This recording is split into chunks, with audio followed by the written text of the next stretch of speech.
Hostin's obsession with race gets thrown back in her face. Today's video comes to us from sunny Hostin. Sounds like a town. We're in sunny Hostin. Wow. I'm a little bit in shock. I just always thought of myself as Puerto Rican, half Puerto Rican. I didn't think I was, my family was originally from Spain and slaveholders. Sunny Hostin recently found herself in the spotlight, but not for the usual reasons. Known for her strong opinions on racial justice, reparations, and systemic oppression, she's built her career on standing up for what she believes is right. But her appearance on PBS's Finding Your Roots took an unexpected turn, shaking up that image.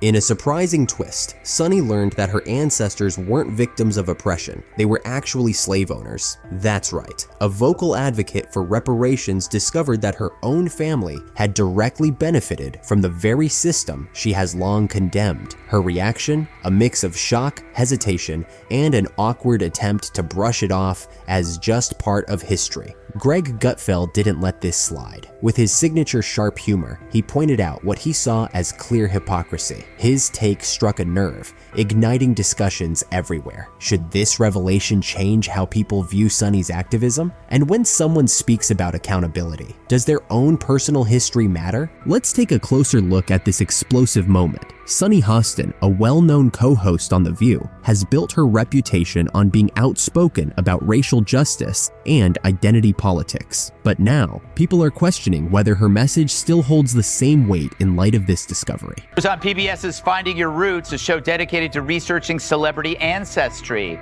For context, Sunny is a staunch supporter of reparations and has made a fortune spewing nonsense about white privilege and racial justice. Well, turns out, she's not as oppressed as she claims she is. She's actually the descendant of slave owners from Europe. Sunny Hostin often presents herself as a strong model voice, passionately speaking on issues like reparations and systemic oppression. She doesn't hold back when criticizing white privilege and is a firm believer in holding people accountable for America's historical injustices. Her advocacy is centered around bringing awareness to equity and confronting uncomfortable truths about race and privilege. Over the years, she has become a prominent figure in the push for reparations and a fierce, unapologetic commentator on systemic racism. But her appearance on PBS's Finding Your Roots took an unexpected turn, one that neither she nor her audience saw coming. Viewers tuned in expecting a familiar narrative, an ancestral history of oppression that aligned with her strong stance on racial justice. Instead, what they got was a shocking revelation. Sunny's ancestors weren't victims of oppression. They were actually slave owners. Her reaction? Pure disbelief. She stumbled over her words, clearly caught off guard, and made an awkward attempt to downplay the revelation as just a fact of history. How are you feeling, my friend? I think it's actually pretty interesting that my husband and I have shared roots. Yeah. So I do appreciate that. And I think it's great for our children to know this information. I guess it's a fact of life that this is how some people made their living, on the backs of others. Sunny was visibly shaken, struggling to process what she had just learned. After a pause, she hesitantly admitted, "I just always thought of myself as Puerto Rican. I never imagined my family were slaveholders." The silence that followed was thick with irony. It didn't take long for the internet to explode. Social media was flooded with memes mocking the moment, including one that read, "Reparations? Let me write that check to myself real quick." While some fans defended her, many couldn't ignore the glaring contradiction between her personal history and the views she so passionately promotes. The revelation reignited discussions about accountability and whether personal history should factor into activism. Sunny, who is usually the one calling out others, now found herself on the receiving end of criticism. Greg Gutfeld didn't waste any time delivering a sharp, humorous take on the situation. His most cutting remark? Sunny's ancestors were slave owners. That's like finding out a vegan secretly owns a barbecue joint. On, new episodes of The View when she tries to pull the race card. Yes. And then she's like, America is racist. And then they're like, yeah, they might be racist, but they're not like slave owner racist. like somebody that we... That's so true. Yeah. One thing, and I would have even actually not give her any, is she said, well, like, I guess that's just what, like, they did back then. Yeah. She should have followed that up with saying something along the lines of, and I understand that that's a departure from the way I've talked about this before. The punchline landed perfectly, and the audience burst into laughter. But Gutfeld didn't just stop at making jokes. He used the moment to call out what he saw as blatant hypocrisy. For years, Sunny has been outspoken about holding others accountable for their ancestry, often framing her arguments around systemic oppression and historical responsibility. Yet, when confronted with her own family's troubling past, she seemed to shrug it off, calling it just a fact of life. Gutfeld didn't let that slide. He pointed out how moments like these reveal the risks of identity politics, when the story someone pushes doesn't quite match the reality. He argued that Sunny's moral high ground had taken a serious hit, and stressed the importance of self-awareness and nuance when discussing complicated topics like race and history. It is funny. She is so wrapped up in identity and she had no idea who she was. Well, now we understand why she always makes Whoopi get the coffee. Exactly, because if she is shaming descendants of this, will she continue to do that when she is now one of them? Gutfeld explained that reducing complex issues to identity-based narratives can sometimes lead activists like Sunny to overlook important context, including their own contradictions. The real irony, he pointed out, wasn't just that Sunny's ancestors were involved in a system she passionately opposes, but that she avoided taking the moment to reflect on it. Instead, she quickly brushed past it, downplaying its significance. His commentary struck a chord with many who saw this as a prime example of what happens when moral superiority runs up against uncomfortable truths. To Gutfeld, this wasn't just about Sunny. It was a bigger lesson on how personal accountability often takes a back seat to performative outrage. After Sunny's shocking family history came to light, the internet wasted no time reacting. Social media exploded with memes and jokes, including one particularly viral caption, "Reparations? Let me write that check to myself real quick." Platforms like Twitter and TikTok were flooded with a mix of sharp humor and strong opinions, making the moment impossible to ignore. You know, in her defense, everyone has ancestors that did unspeakably horrible things. It's just that not everyone's ancestors have records tied to their DNA about it. Worried for Sunny Hostin's progeny in the future that do a DNA test and find out that they were related to a cast member of The View. And they're like, oh, it all makes so much sense now why I'm so stupid and fat.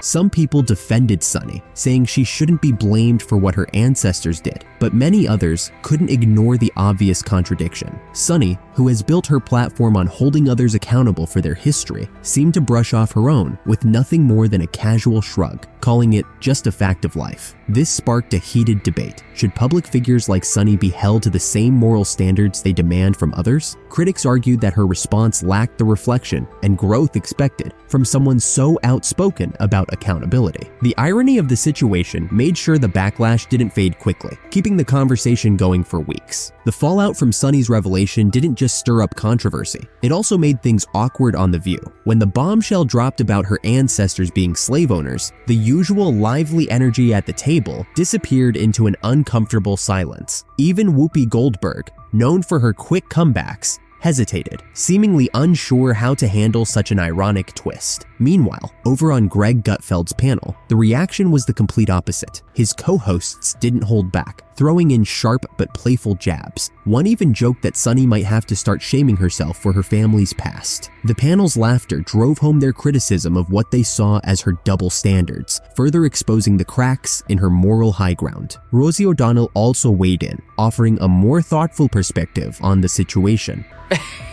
Guess there's nothing worse than to find out you're a white woman. She's so disappointed. It's really disappointing. Her mother was white. Oh my God. Shame. Oh my God. The horror. History, and finds out that this is fantastic. She is descended from slaveholders. She's descended from slaveholders, and she's been apparently getting a lot of mail about her call for reparations because it turns out she's going to be paying them and not actually receiving them. Rosie O'Donnell emphasized that people should be judged by their actions, not their ancestry, while also pointing out how identity politics can sometimes oversimplify complex issues like race and history. Her perspective highlighted how discoveries like these can challenge rigid narratives and force uncomfortable self-reflection. The reactions from both Sonny's supporters and critics revealed a clear divide. Some saw this as an opportunity to discuss personal accountability, while others viewed it as yet another example of identity politics backfiring in a big way. No matter where people stood, the tension surrounding Sonny's response was impossible to ignore. Her reaction to her family's shocking past felt like a missed opportunity. Instead of using the moment to reflect or start a meaningful conversation about the complexities of ancestry and accountability, she brushed it off as just a fact of life. For someone who has built a career on holding others to high moral standards, this casual dismissal left many feeling unsatisfied. This could have been a moment of growth. Sonny had the chance to acknowledge the irony, share her personal struggle with reconciling her family's past, and use the revelation to deepen discussions about historical injustices. It could have served as a powerful reminder that no one's history is simple or without contradictions, but instead, the focus shifted to her perceived hypocrisy and unwillingness to confront her own past, turning what could have been a meaningful dialogue into yet another debate over accountability. Sonny's story is a clear example that no one's history is without complexity, and that moral certainty can quickly unravel when inconvenient truths come to light. Her situation raises an important question. If you demand accountability from others, shouldn't you be willing to hold yourself to the same standard? With the internet's reaction, viral memes, and Greg Gutfeld's sharp commentary, this moment isn't fading anytime soon. Whether Sonny chooses to address it head-on or ignore it completely will shape how people remember her. I feel like the last couple of years you've purposely picked this fight with the red states. I mean, the DeSantis. Yeah, but I don't want to live in the Civil War country. I agree with that. You know what? Well, but you seem like you purposely want to set up this dichotomy between, oh, this is a blue state and that's a red state. You got folks out there trying to bring us back to a pre-1960s world. America in reverse, rolling back voting rights, LGBTQ rights, women's rights, not just access to abortion, but contraception. I mean, it's a profound and consequential moment. And you could sit by and say, well, I really want to get along, as these guys are rolling back the clock. The governor gave this creepy speech where he was talking about speculators coming in and talking about what to do with the land of all these homes that have been burnt down. We're dealing with a myriad of issues. I was just talking to Josh Green, the governor down in Hawaii, who had some ideas around some land use concerns he has around speculators coming in, buying up properties. While it's still only 6% contained, and he did this little dance. Bill Maher had a fiery exchange with Gavin Newsom on Real Time with Bill Maher, and honestly, I didn't see this coming. Sure, Maher has been pretty critical of the so-called woke warriors and the left lately, but I didn't expect him to put Newsom on the spot like that. Maher masterfully pushed Newsom into a tough position, making him work hard to defend himself, and it turned into quite the showdown. So how did it all unfold, and who came out on top? Keep watching to find out. Here's a clip where you can see just how surprised Maher's audience was at his rapid-fire questioning and Newsom's evasive responses. You'd be good at the job. Not this year, we know. No, I know. But he said, I don't think he could win. I don't think he could win. He's too progressive coming from this state and what he's done in this state to win in any southern state, any red state. I disagreed, but no, this is a progressive African-American owned station, and I'm sure they like you, but doesn't think you can win. What do you say to that if you could win look at the swing states, there's only 8 of them. Right. Well, I mean, California's an interesting case study, isn't it? It's the size of 21 state populations combined. Yeah. 2/3 of the state is very deeply red. We don't need to be lectured on rural politics or border issues. I mean, in so many ways, these are familiar issues, and the issues of the heartland of the United States are very much a part and parcel of the work we're doing in this state. But look, I understand this notion that you're from the coast, you don't understand those things. You can't talk the language. You're not able to communicate, and you're not able to actually encourage and find that common ground. It's stuff like there's a new law in this. I think we have way too many regulations and laws, as we've talked about. And this one, I think, says if you're a department store with over 500 employees, you have to have a gender-neutral the toys. toy department. Yeah. Stuff like that. Yeah, I get it.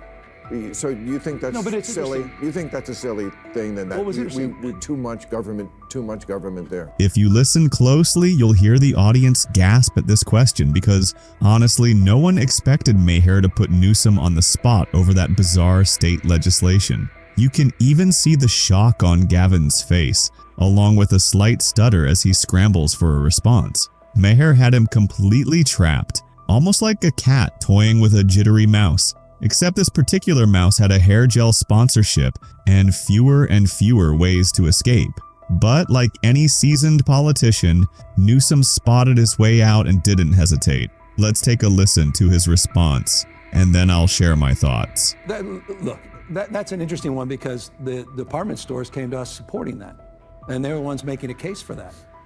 They were making a case they're already moving in that direction. Wanted you to make a law about them? Well, but they supported the legislation. It wasn't legislation that was enacted, that was initiated from my office, but it was legislation that came up with interesting support from the industry itself. But I understand how that's exploited, and good people can disagree. But that's not something we woke up and said, this is a top priority for the state, when we know what the top priorities are: homelessness, housing, the issues of crime, quality of life, and issues related to regulation and taxes, which are all top of mind. But I get how those things are weaponized. The question was pretty straightforward. Doesn't Newsom think the government is overstepping by requiring toy stores with more than 500 employees to have a gender-neutral section? But instead of giving a direct answer, because that would be too simple, California's governor takes us on a scenic detour, rambling about how department stores are totally on board with the decision. Sure. Even if that's true, it completely dodges the actual question. Classic Gavin move. This is what happens when left-leaning politicians try to defend their own policies. They twist and turn like they're playing a game of political twister, hoping no one picks up on the contradictions. But Maher wasn't about to let him off that easy. Now watch how Bill Maher starts off by flattering Newsom. Pay close attention. All right, so one, I got you here, because I live here and I'm not going anywhere. So I just want to make this a better state like everybody else. And good job this year making it rain. You're welcome. That was my legislative priority. Maher started with a bit of flattery, just enough to make Newsom squirm in his seat, like he could sense what was coming. And he was right. That nervous chuckle from the audience? Yeah, they felt it too. They knew their golden boy was about to walk straight into a rhetorical buzzsaw. Newsom, always the smooth-talking politician, was gearing up for his big mic drop moment, except Maher beat him to it. And when the moment landed, it wasn't just a mic drop, it was a full-on wrecking ball. The governor struggled, the audience cringed, and Maher just sat back, watching it all play out. And we still don't have enough water in the Colorado River and all this stuff. Yeah. And then whenever I read, 80% of the water goes to agriculture. Almonds. No one ever asked you about almonds? Oh, I'm going to ask you about almonds. We grow a boatload of almonds I'm well here. aware. You know how much water it takes? Many gallons. 1,900 gallons to grow a pound of almonds. Yeah. Come on, man. Take on big almond. Take on big almond. I mean, it's not like we don't have the water. Another sharp question from Maher. For years, California officials have been sounding the alarm about water shortages, claiming the state's rivers just couldn't keep up. But surprise, surprise, investigations revealed there's actually plenty of water. The catch? A whopping 80% of it is being drained by, of all things, almonds. Yep, almonds. Which, fun fact, use as much water as all indoor household consumption combined. And to make matters worse, they only contribute a tiny 2% to California's economy. So Maher's question was straightforward. What is Newsom's office actually doing about this water crisis? Now watch as Newsom dodges the question like he's trying out for Dancing with the Stars. In those extreme years with these atmospheric rivers, wets are getting a lot wetter, dry's drier, hot's getting a lot hotter. And so we've got to modernize our conveyance system. We've got to modernize our storage, not just above ground, but below ground. And so that's a big part of our focus and frame, including desalinization. plants. We have 20 projects just on desal that we're working on today. So we put out a detailed water strategy that includes, by the way, getting that Delta Conveyance project back up and operational, and includes the first above ground off stream storage facility in half a century in the state, which, by the way, is being aided by a regulatory package I pushed forward to reduce red tape in the state of California and address the permitting quagmires that you rightfully pointed out. Did you catch all that word salad? Because I sure did. The question was simple. What was Newsom actually going to do about the almond industry draining California's water? But true to form, he pulled the classic left-wing sidestep, ignoring the elephant, or should I say almond, in the room, and instead going on about his so-called noble efforts to store rainwater and other vague water management plans. The real issue isn't that California lacks water, it's that almost all of it is being funneled into growing almonds, which barely make a dent in the state's economy at just 2%. But rather than tackling that uncomfortable fact, Newsom danced around the question and clung to the same worn-out talking points about improving water storage. And that, my friends, is a textbook example of performative politics. Don't solve the problem, just wrap it in buzzwords and hope no one notices. Comparing it to what Elon Musk is spewing out, unfortunately, on X, you sound like Brett Stevens right now, with all due respect. It's a joke. That's a real time. And you sound like him, who looks like Rachel Maddow. Ken Martin guy, he said something I've heard Democrats say a lot. We didn't get our message out. Maybe I'm paraphrasing, but that's, and I've said this before to Democrats. No, you did. That's the problem. Yeah. You did get your message out, and people don't like the message. But it was Axios that they gave the new media seat to, and that is to Mike Allen, who is like an established reporter in Washington. Axios has been around for like 5 years, sold for $500 million. I don't really consider it new media, and I thought it was interesting that that was their first new media. It is new media, because old media sells for $1. That is true.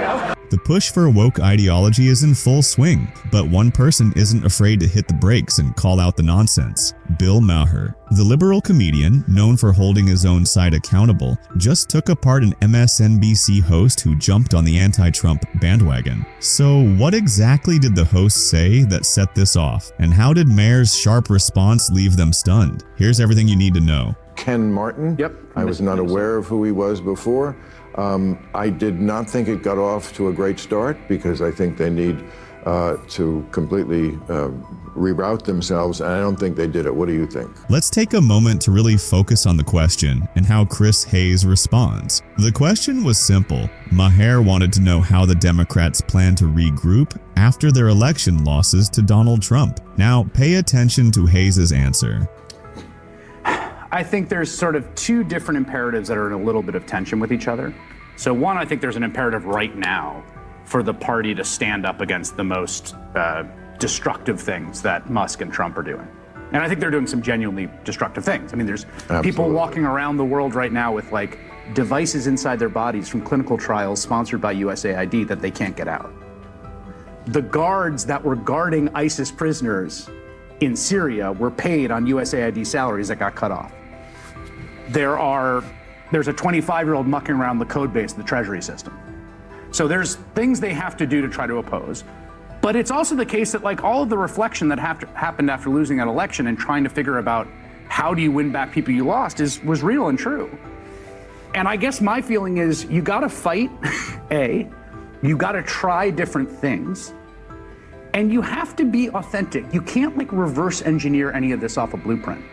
And I really think this is true about politics. Steve Jobs once said, it's not the customer's job to know what they want. Like, it's our job. And you couldn't have reverse engineered Barack Obama off of George W. Bush. And you couldn't have reverse engineered Donald Trump off of Barack Obama. What happens in the end of an election is everyone sifts through the data and they come up with their perfect, their plan based on, well, this worked and with this group and we got attack here and there. And what politics about is a certain point is like innovation and communication. You got to come up with new stories. According to Hayes, it's not up to the customer to decide what they want. And it's not up to the voters to choose who they want either. Instead, that decision has to be made for them. In the Democrats' world, they believe they alone have the right to decide what voters should want. Sounds pretty ridiculous, right? Now, just wait for Bill Maher's response. Ken Martin guy, he said something I've heard Democrats say a lot. We didn't get our message out. Maybe I'm paraphrasing, but that's, and I've said this before to Democrats. No, you did. That's the problem. Yeah. You did get your message out, and people don't like the message. Bill Maher shut Chris Hayes down with one sharp sentence. People didn't like the message. End of story. While Hayes went on and on about reverse engineering political strategies and balancing multiple election battles, Maher got straight to the point. The answer wasn't buried under political jargon or complicated theories. It was simple. Give people what they actually want. Hayes' long-winded explanation only made it clearer just how out of touch the Democratic Party is with the average voter. Instead of addressing why their message didn't land, he sidestepped the real issue. But Maher wasn't buying it. He pointed out that the problem wasn't about campaign strategy or how things were presented. It was about substance. Voters heard the Democrats loud and clear. They just didn't like what they were selling. That's the uncomfortable truth the left keeps ignoring. It's not about tweaking the message, it's about changing what's being offered. If your message doesn't connect, no amount of political spin will fix it. And until Democrats come to terms with that, they'll keep losing ground. If you thought that was bad, just wait for Hayes' next comment. I think that I don't think there's anyone who hasn't had a moment across the political spectrum of some form of progressive communication that's either left them bewildered or a little like, I don't know about that. But I also think at the same time, there is a message of what I would call like common sense, patriotic pluralism. Yeah. That is a majority message, which is like, if some father and mother have healthcare for their kid lined up who's trans, just stay the out of their business. Like, and let them make that decision. That's their decision to make.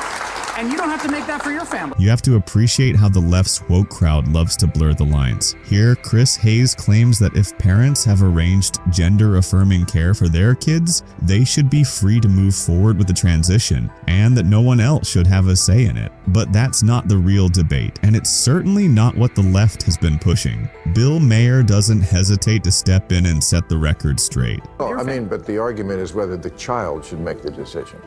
But the child is never making the decision. The parents are always making the decision. Parents consent to medical care.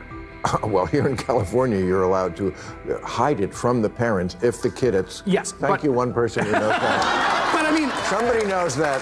What the left was actually pushing wasn't just about parental choice or supporting kids. It was about giving schools the power to decide whether a child could keep their transition process a secret from their own parents. In other words, kids could make life-changing decisions while the very people responsible for their well-being were completely left out. Schools would act as gatekeepers. Just think about that for a second. Parents who are both legally and morally responsible for their children could be entirely shut out of critical decisions about their child's health and identity. Is it just me, or does it seem like the left is already trying to distance itself from its own message just months after the election? Honestly, who could blame them? If my stance was that bizarre, disconnected, and borderline dystopian, I'd be running from it too. This isn't just about politics. It's about common sense, parental rights, and protecting families. The idea that bureaucrats and school officials somehow know better than a child's own parents isn't just absurd, it's dangerous. It's government overreach that most Americans simply won't accept. And deep down, the left knows it. That's why they're backpedaling, toning things down, and pretending this was never their position in the first place. Because when these extreme policies are put under a spotlight, even they realize just how out of touch and impossible to defend they really are. And that's exactly why so many voters walked away from the Democratic Party. Not because they didn't have a message, but because their message was completely detached from reality. Of course, legacy media played its part in pushing all of this. That's why independent media took center stage during Trump's re-election. And when Bill Maher confronted a left-wing guest with this reality, her response said it all. What do you think of the Trump White House admitting more influencers and podcasters into the press corps? Yeah, the press room is different. I mean, it reflects America. I think it's great. Yeah, you do. But it's mostly right-wing influencers and podcasters, obviously, but I think it's a good step. I mean, this is how people are getting their news. It is. I mean, how can you deny it? I was actually over there the other day, and it's packed in there. And I think even though all the reporters, whether you're Legacy or the podcasting people, they're all happy. And then they have like the one rotating chair, which I guess is pretty cool. So there's always like somebody new that comes in. So this is you're at the White House, you're talking about? Yeah. But it was Axios that they gave the new media seat to, and that is to Mike Allen, who is like an established reporter in Washington. Axios has been around for like 5 years, sold for $500 million. I don't really consider it new media, and I thought it was interesting that that was their first new media. It is new media, because old media sells for $1. That is true. What do you mean by that? Well, that's what Bezos bought the Washington Post for. He bought it for like $1, didn't he? So, you know.